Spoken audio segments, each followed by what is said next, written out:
My name is Lee McClure. My show is at the 50/50, and it's called Ha Ha Oh No. The reason I named it Ha Ha Oh No is that it's a bunch of large-scale drawings of characters that I believe experience the world. It basically are only able to express ha ha or oh no. They either think something is funny, or they find it frightening or painful. Yeah, the characters are supposed to be kind of like they're cretins. They're like malformed people, or almost they're not human, but they're kind of parodies of humans. Maybe like how certain like evangelical Christians are afraid of monkeys because they look too much like people. They're like mockeries of people made by, the Satan or whatever. That's kind of, I think, the feeling I want people to have when they're observing them. And so, yeah, they're from my imagination. Well, I think that one of the things that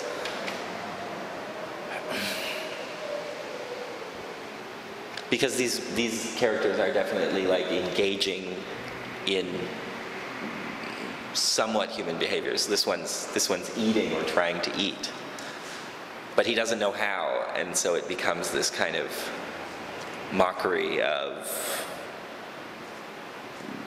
just necessary action. He's really slopping it on.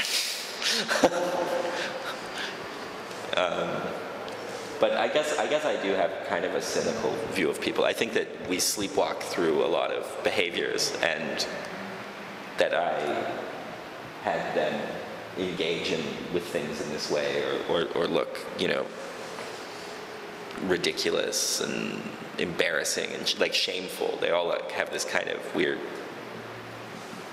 hopefully, are like shameful or maybe a little embarrassing to look at. Yeah. I think that they're like prototypes for a book that I'm working on right now, and hopefully I'm going to have finished at some point in the future. That will also be called Ha Ha Oh No. It was actually meant to be the show, and it turns out that making 60 small drawings is a lot harder than making 10 big ones. So, but yeah, and that's basically, I guess, going to just animate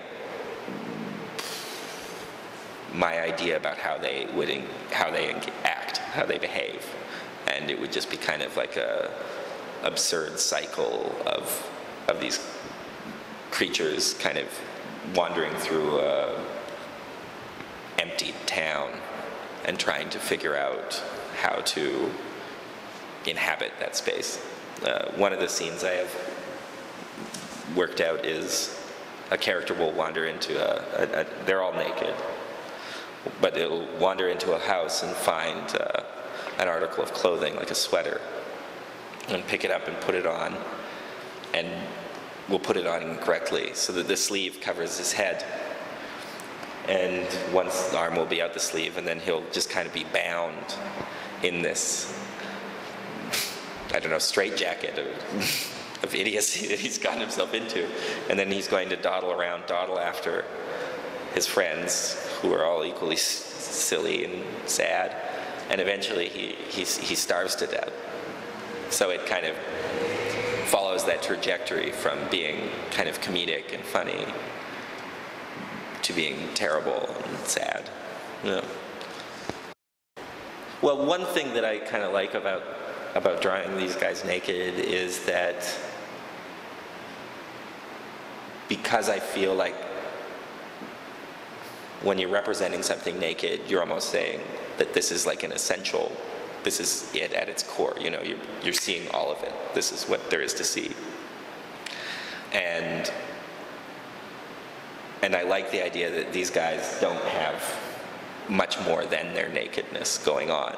Like their eyes, they're wall-eyed, they can't focus on anything.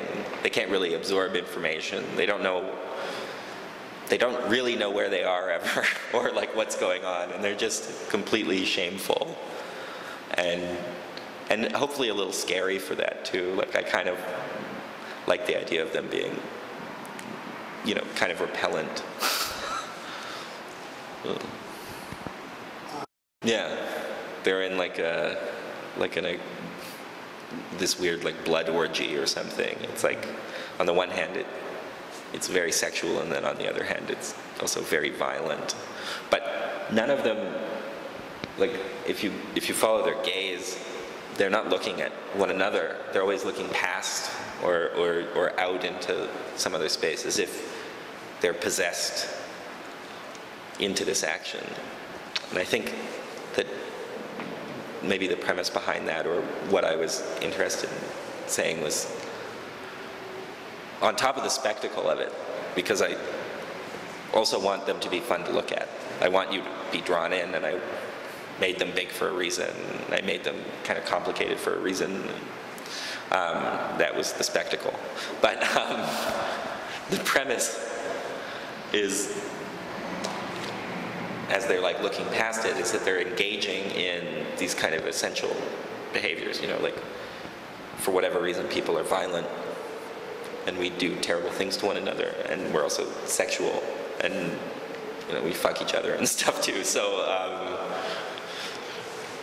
but they're looking past it. They don't own that action. That's not of them. That's just something they're doing while they're occupied with something else.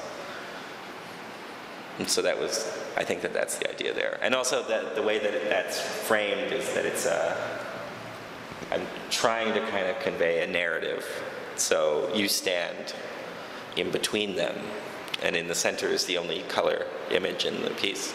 And he's kind of maybe a demigod figure who is inspiring them. He controls the kind of social machinations of these creatures who are pretty disinterested in their own nightmarish behavior. So, are you concerned about what people think of you as a person when they see this type of drawings? They think I'm like a little off, or like yeah. I'm not like too concerned about how they perceive me. Maybe the concern that I would have would be that I was being judgmental, or like kind of overly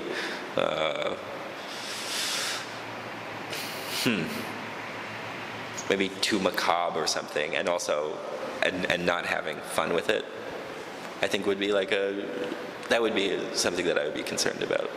I want it to be fun, and I want to seem like I'm taking it with, like it's not severe, like I'm not someone who hates the world, or like that this is all that humanity has to give, is these like